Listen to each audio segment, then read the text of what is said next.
Hi everyone, this is Stephanie at Hightower Stitching with today's video, which is going back to the fluffy hexies that I was working on a couple weeks ago to show you the progress.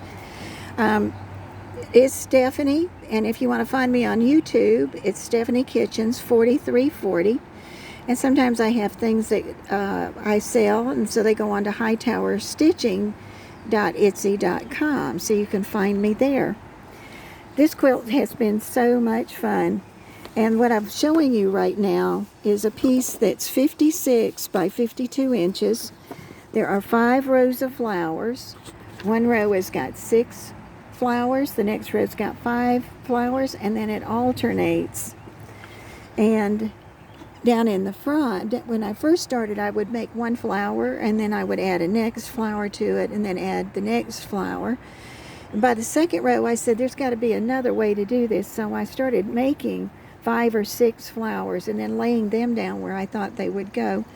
And I also went back to my older material because I wanted it to have more of an older look.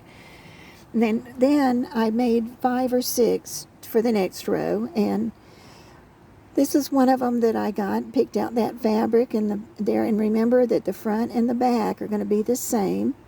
I sewed the flowers from the back, and you can see stitching on there, and sometimes you can't see it. I'm proud of those, but then when you turn it over, you don't see the stitching coming through to the front. And so then I have this handful, and they were a lot of fun. I've got some really nice combinations that I put together, and then I put some, this is probably my craziest one on there so far. And then I said, if you remember, I was thinking about the 4.5 inch. Now, those are 5.5 inch hexagons in that other part. All right, this has got 4.5 inch blocks. I did them the same way, except I cut out the pattern for the front, then my batting went in the middle, and then as you look up at the corner, you'll see sort of a tan color. And that was going to be my back on all of these. And so what I have so far on this one is 12 blocks by 7, and that makes 48 inches by 28 inches, which gets to be a pretty nice size. And then when I started sewing them together, I was hand stitching them, and I said, no, wait, this is starting to look like it's going to be for a child or a toddler. So I got out my sewing machine, and I went to the heirloom stitches, and I started practicing. This is sort of like my sampler for practicing some of the stitches till I found ones that I liked.